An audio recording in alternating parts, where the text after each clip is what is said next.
As Doug say, I'm passionate about this, and it's something that as you know, I've been working and talking for a while. But so I come from a different angle, like Doug say, is the animal performance. So here's the one thing that I wanted to have a disclaimer on. I may be the only one today not talking about grazing, but believe me, I'm a fan of legumes. I like legumes. I think they have a room. They have room in what we're doing, and I really think we have to figure out a way to get to work with them. But I will talk about it from a different angle. Like I say, here's the real reason. I regret that Joe Vendramini just left, because I was going to tell him. I know he was talking about how he likes to do stalkers, and he did it for me. This is the real reason why he did it. Guys, this is a distribution of the industry, and I'm joking, but not so much. This is a distribution of profitability across the different segments. This is just to put it in context why we're talking about backgrounding, because he told me and he told you guys that I like backgrounding, and it's true, but the reason why I like backgrounding is because I really think that we have an opportunity to be profitable at it. And so if you look at let's just concentrate here on the right, the industry profitability, we're actually at a record, almost a record year for average industry profitability, $365, okay? But if you look at the distribution of that, you got the packer making a lot of money, fed cattle, so those guys that take a lot of risk sometimes or feedlot people, they do okay. But really, the stocker is the one that strike my attention. That the stocker making. So this is this is Joe Vendramini now. So $100 per head, and we do too. And I wish David Thomas, our farm manager, was here. And I know we work with him a lot on this slides. Yesterday, I was just on the phone with him, and I was telling him how I see an opportunity in northern Florida and in a lot of areas of the Panhandle to put money into stocker. And the reason why that's obviously you can get, that's where legumes can fit into it. So if you look at the value, what is the value of a steer? It's 650 pound steer today. This is what so you notice here, I don't have cost. I don't have a price, right?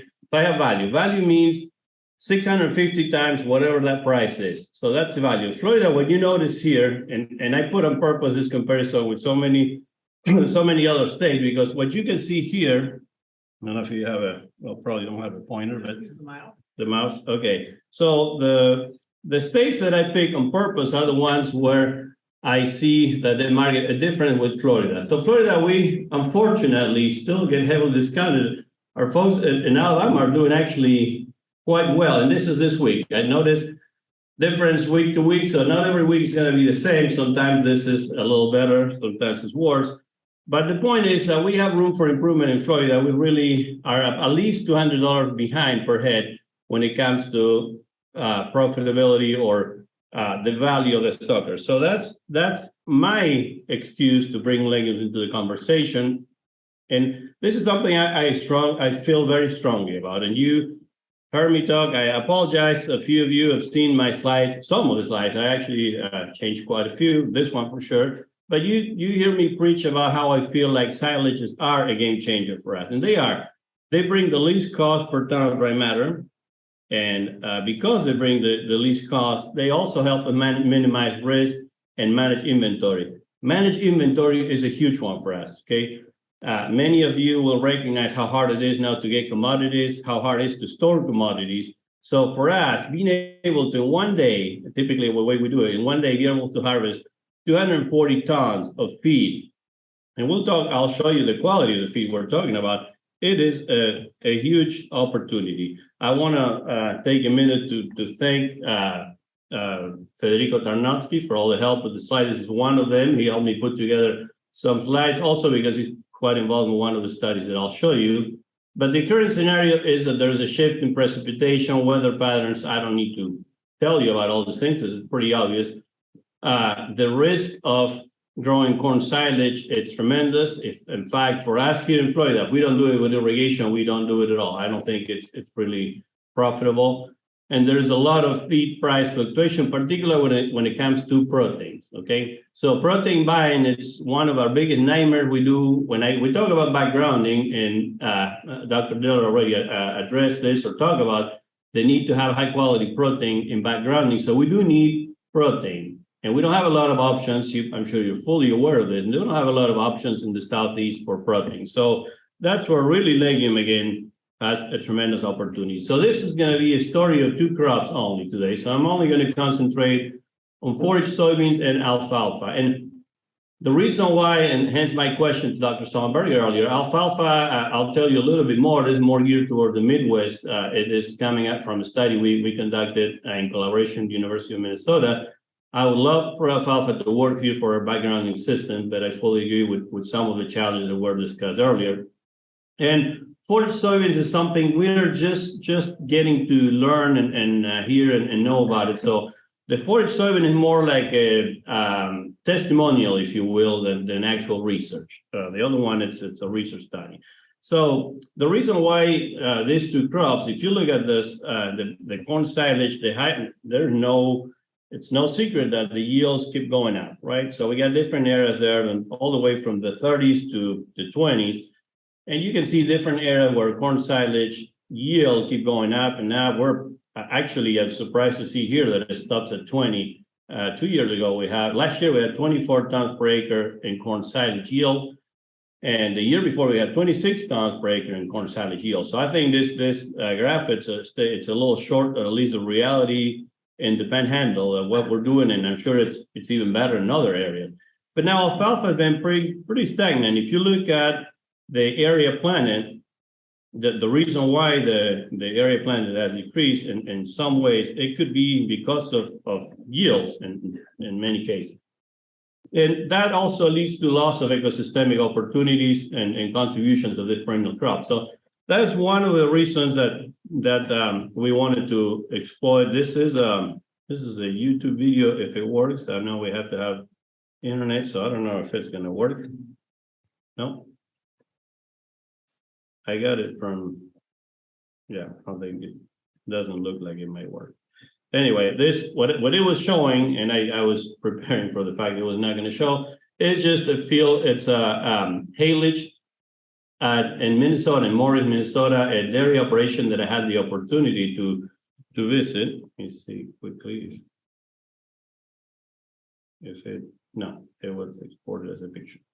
So about 10,000 cows milking. It's Riverview that some of you may know the dairy operation. They are highly diversified, and it's just impressive to see this video. If you have a chance, you just type alfalfa haylage, and that's one of the first videos that comes up. It's very neat because there's just many tractors cutting and conditioning alfalfa for haylage. And again, it shows what a really a good alfalfa haylage field looks like and the tonnage you can get, because it's quite different from what we may get here in the South. So that was one of the main reasons.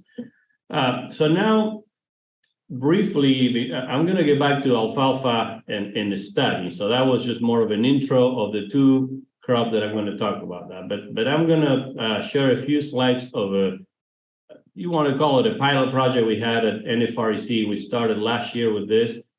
We planted for the first time that I'm aware of forage soybeans. We got, and this number you'll see many times, we got 6 tons per acre, and this is what it looked like right before we chopped. Had a lot of, I don't know if you can see the picture pretty well. I was very impressed with that. Now, of course, that's just what it looked like in the plant. You cannot judge how tall that plant is. I can tell you it's not like the picture that we saw earlier. And I'm going to get back to that at the end. So I'll walk you through some numbers, because this is what I looked at when we talk about legumes for grazing, for ENSILING. We need to put all this into consideration, even when we're grazing. But this is quite relevant. And there's a lot of detail here. Mostly, if I can, if we share slides later with you, I want you to have it the same way. For us was a good exercise. Last year we had, these are all actual numbers, $15 per acre in drilling, $38 per acre in seed. We used large lat from Eagle Seeds. That was the first time we asked a few people in the area. That's what it was recommended. I think there's a lot of room for improvement on the different varieties. We did spend $225 per acre in fertilizer, recognizing that we put a lot more. We worked with a crop consultant, 100 units of potash, 40 of P, and 60 units of nitrogen. So it's quite good. We tried to give the full potential. We did get the 6 tons per acre, like I say, and I think we could have done better. We have herbicide, Roundup, insecticide, I believe, with the siege for worm control and boron, $39 an acre. Spraying twice at $8 an acre, scouting $10 an acre. Like I say, this is all real cost. When we put all that together, $343 per acre divided by the 6 tons that we got just on growing the crop, we have $57 per ton. This is all ton fresh or as-fed or a green chub, if you want to call it. So the other half of there, as you can guess, is the harvesting, right? So for the harvesting story, we have a total of $34 a ton, and that breaks down into this. And this, we use a local contractor, so these prices are quite current. $140 an acre for mowing and chopping, and that's typically with low yielding crops. It is done on that basis on the per acre. If we were talking about corn, we'll probably be a flat fee on dollars per ton. So with all the breakdown there for that $34. So just the big part of the bottom line is we got a silage cost of $91 per ton put on the bag already. If you want to take that on a dry matter basis, using our actual dry matter was 36.7, I believe, $249 a ton. Before we did this, we sat down with the beef unit manager yesterday to do this. We thought it was a horrible idea. In fact, we were planning not to plant this year. We still may not plant, but the number looked a lot better considering two things. First, we did it with fertilizer at $900 a ton last year. This year, if you're following that right now, we're probably close to 600. So it's looking a little better. Not sure if it's going to stay that way, but the cost, I think, is going to be a little better this year. I think we can do better with the tonnage. I really do. I think 6 tons per acre was low from what we were hoping. We planted in July 23. We harvest October 27. But at the end of the day, the biggest point I want to make out of this slide is this, because I'm going to show you next the profile of that, the nutritional profile. So again, when you look at the number, we did 35 acres. If I show you the build, it's scary, like many of you know. But at the end of the day, when you divide it by that, I don't know if I can buy a lot of, I'm giving you what that value would be, but 18% crude protein, I think it's coming on the next slide. I don't know if I can buy a lot of 18% crude protein today for $249 a ton on a dry matter basis. Okay, of course, if you look at it on a as-fed basis, $91 a ton, it seems cheap, but we always have to take it to that. And if you think about it, all of that was harvested in one day. That's where I start putting things together, and it may not be as crazy of an idea to harvest all of our protein needs in one day. So it's still a lot of things to work out. This is one of the biggest challenges. This is what we hope for. This is the picture. If you look at that large, I hope there's nobody from Eagle Seeds here in the audience. But we didn't know what to do. We actually went with the recommendation. This is what it has on the website. This is, and you know David Thomas, many of you, he's not a short guy. We'll have to give credit for that. So what is up to his knee, it might be for me up to here, but it's still is 6 tons. So I mean that despite that, we got to be aware that the yield was not what we hoped for. With all of that, it's still I'm going to show you maybe it's coming on the next one that the quality of that was good. There are some things to be concerned. I don't want to really insist too much on that. We were talking with Angela a couple of days ago about this phytoestrogen. Every time you talk about legumes and ensiling legumes, two problems come in mind. One is how hard it is to ensile. Dr. Vendramini addressed that. They have a high buffering capacity, so lowering the pH quick is one issue. And the other one is phytoestrogen. I do not want to make a big deal out of this because I don't have any data. And it seems to be, I mean, this is on me. I know there's people doing research on this, but it seems to be more of a concern than more talk than an actual concern. I don't know if I have any documented issues with phytoestrogens. Phytoestrogens basically are like the plant-based portion of estrogens.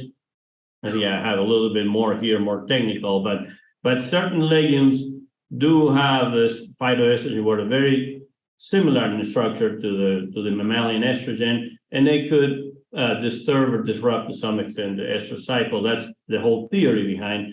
I think there's a lot of anecdotal evidence, but very little really hard data on that. So I don't want to really insist on that. It's just something to be aware of, because when you talk about ensiling proteins or legume, that is the one thing that usually comes in mind.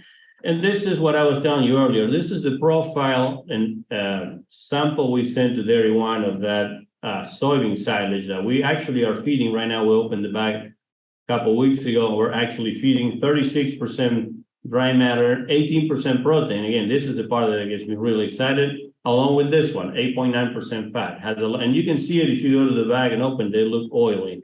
Those seeds had a lot of pods and a lot of seeds. It has quite a bit of fat in it, which contributes to the energy. There's one thing, if you pay attention, I was not going to advertise it, but some of you probably will notice, this 27% ash. I don't know what happened. We don't know if that's a fluke. I mean, it is real, it was analyzed. We don't know if we're cutting too low, and I think we are, because we're trying to get all those pods. We're probably, our cutting bar was set pretty low, and maybe we did bring a lot of dirt into it and sand. We're going to take another sample. Now whenever we're halfway through the bag, we just open it, like I say, after more than 90 days of ensiling. And we're hoping that it gets better, because that is the reason why the TDN is 57, which is very surprising. When you look at everything else, low NDF, high fat, the energy of this should be good. Even though we're more excited about the protein than anything else, I think we can, a couple things to tweak on this are maybe play with the cutting height, maybe do a better job of not bringing that much dirt into it. But all in all, the nutrient profile looks pretty good, and we were very excited. So now I'll shift gears to the other crop and talk about a study that Fede Tarnowski just published in January in Journal of Animal Science. That was part of his master's thesis he defended last year. And we did this in collaboration with University of Minnesota. This was a study funded by the National Alfalfa and Forage Alliance and through the USDA, so it's in combination USDA and the National Alfalfa and Forage Alliance. And the idea was to take a second look at alfalfa, looking at that chart declining acreage, see if we can revamp that, or if anybody could revamp that by looking at backgrounding diets with this couple ideas in mind. So looking at the potential of alfalfa haylage to get into backgrounding diets to help optimize the feed cost of gain and the fat deposition. And then to look at a potential replacement with corn silage in the Midwest, and even here, a lot of the backgrounding diets, if not most of them, do have corn silage as the backbone of their diet with at least 50%. So when we were looking at this in here, and I'll show you on the next, the slide after this, it would be to increase the adoption of alfalfa haylage in backgrounding. Why we want to do that is because of these things that have been well documented. Alfalfa can sequester large quantities of carbon, so that's something that we definitely could take advantage of. Soil cover, we talked a lot about soil cover in this conference. Many of you have talked about that. And enhancing whole farm nutrient cycling and allowing feedlots. This is a big one, not so much for us here in the South, but allowing the feedlot to have a greater flexibility in field manure spreading throughout the growing season. One of the biggest issues in the Midwest with corn silage as the backbone of backgrounding diet is you only get 2 times to spread, or sometimes only 1. So you either spread it right before you plant corn or right after harvesting, but then once the crop is actively growing, you can, and then you get a window very short before you get snow on the ground. Sometimes there's not even a window at all before you can spread manure in that corn. So the idea was that with alfalfa, one of the ideas is if we can incorporate alfalfa into the rotation, that might allow us for a few more options during the crop grow, and maybe right after each cut, we could spread manure and then do at least a little better management of the manure spreading. So that was one of the hypotheses that we have. Like I say, this was done in collaboration with the University of Minnesota at their beef research complex in Rosemont. got to spend quite a bit of time there. I did my master and PhD in Minnesota, so I was there for 6 years, and I got to work in this feedlot. Fairly had the chance to enjoy that. I went there to help. I try anyway. I went fishing, but I did help one day to collect. I helped to collect a couple fecal samples, and then we went fishing. But Fairly did a fantastic job with the study. We did have so this was the layout of the study was 168 Angus crossbred steers. They were allocated to 28 pens. This is what those pens look like. This is the Rosemont feeding facility. 7 pens per treatment with 6 steers per pen. So it was a pretty well replicated study. You can see the steers were a little heavier than we're normally seeing them getting into backgrounding. Everything, I mean, it's Minnesota, but might as well would have been Texas because everything was bigger there. The gains were bigger, the number, everything seemed to be exaggerated in this study. But it was like I say, very well replicated study with these are the diets. So basically our control diet had 50%. This is a very typical backgrounding diet in the Midwest. 50% on a dry matter basis was silage, corn silage. And from then we try to replace either 33% of that, 16% of that, 66% of that, or 100%. So the AH100, alfalfa haylage 100, had no corn silage at all, basically. So the idea was to see what happened when we replaced that. And then, more importantly, all these animals went to a common diet after that, finishing, and they were harvested, and we measured carcass quality. The whole idea, because as you might already be thinking, what if we impact the carcass quality during that backgrounding phase? That probably would be unacceptable for alfalfa to fit into a backgrounding diet. So we wanted to look at that, and we did all the usual carcass measurements that we did at the commercial abattoir. This is what that haylage looked like. I think we do, if I don't have a picture later, I know it was close to 60, probably 60% dry matter. So it was a little on the drier end of the haylage, and it was in the bag. So which makes it complicated sometimes to feed and to keep a nice phase like you would see maybe on a corn silage. But I'm going to show you, I'm going to share only a few slides of results, the most relevant one, and I'll summarize this to wrap up with some conclusions. So the biggest thing is the greater the alfalfa haylage, the more intake. So that we can understand that we're replacing corn silage with alfalfa haylage, has more protein, but also have a little or quite a bit less energy. So let me take one step or two steps back and show you sorry, I don't have it here, but the crude protein, I was going to show you the crude protein in that final diet was probably a little higher than what we wanted to be for backgrounding animals. So that's something to keep in mind. So I think there's room for tweaking these diets to get to where we needed to be in the inclusion of alfalfa. So a linear increase in intake, those steers, even though they ate more, the average daily gain was linearly reduced. So when we get back, keep in mind this, and this is what I say, everything was bigger in Minnesota. Look at the control. We're looking at 4 pounds. I don't know if I wouldn't even call this backgrounding, but I was arguing with Dr. DiLorenzo that's the Minnesota backgrounding. That's 4 pounds, over 4 pounds a day for that on 7-weight cattle. That's a lot. But when we get rid of all the corn silage and 100% is replaced with alfalfa, we still got 3.5. I could live with that. And when you look at feed to gain conversion, we're still, even though it got worse, obviously the more alfalfa, we're replacing again something with higher energy of corn silage, a really good corn silage with alfalfa haylage. But the conversion was still not even 6, so 5.5 maybe 4. So point being, I think there's a lot of room for alfalfa haylage to be included in backgrounding diets. And the most important part of that, maybe especially for the industry, for some of the concerns, and Dr. Pringle mentioned this at the beginning, how important is this part of it, the end product that we're producing with all this legume we're feeding, whether in confinement or grazing. None of the typical carcass characteristics were affected once those steers were put on a common diet. You can look at, you can become familiar with some of the hot carcass weight. So we're looking at really heavy finished steers with more than half an inch, and many of them way more than half an inch back fat.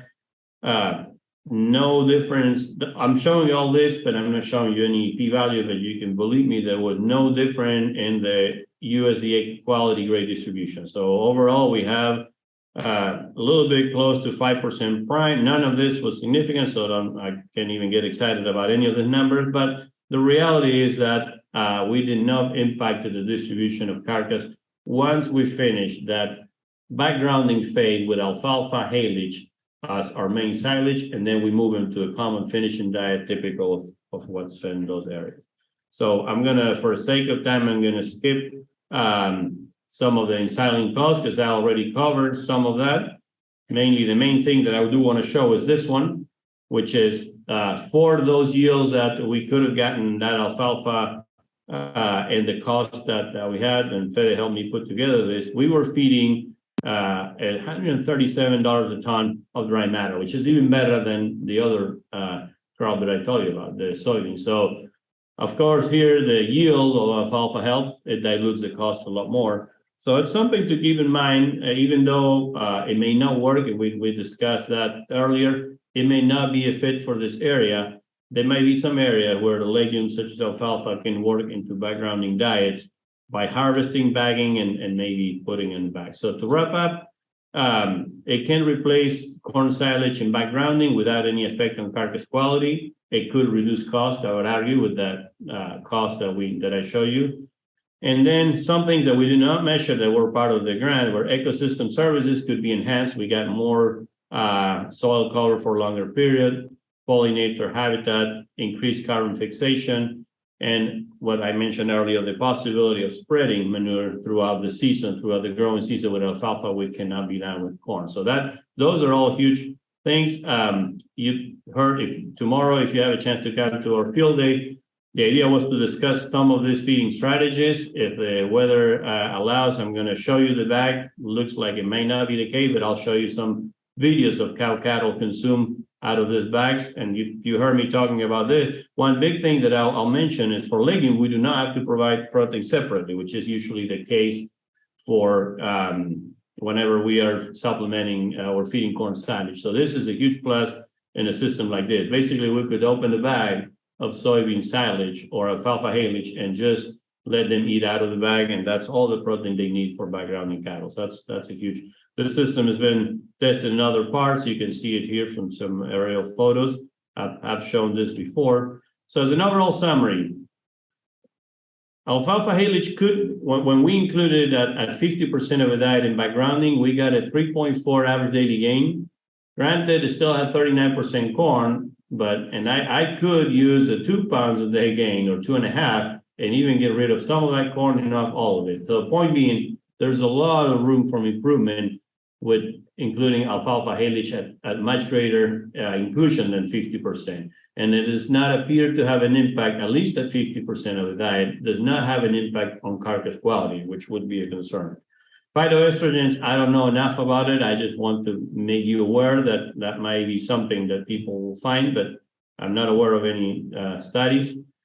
And the forage soybean that I showed you earlier, at 18% protein, with what I mentioned about fertilizer at $900 a ton, now coming down a little bit, I think if we can improve those 6 tons per acre and manage that cost to be lower than $91 per ton as fed, I think we probably are looking at a potential crop. This is Marianna NFREC last year that we've grown here. So it's something that if you asked me a week ago, I would have said we're not going to plant soybeans this year. It's like everything. If you sit down and put the numbers to it, it looked very expensive until we opened the bag and started feeding in, and we look at how cattle are doing. And also, once we did the numbers and look at what it actually cost us to do it. So, and the more important thing for me right now is it reduces the reliance on buying protein, which today continues to be a challenge. Not only from the money part of it, the logistics. Sometimes you will get it or you'll be promised, but they won't deliver for all many different issues, tracking issues, availability, logistics. So with all of that, the take-home message that there are opportunities. We just have to watch at the feed cost of gain, as I always say. And I think legumes, some legumes do have a really can play a great role in filling the gap on protein supplementation. With that, thank you very much.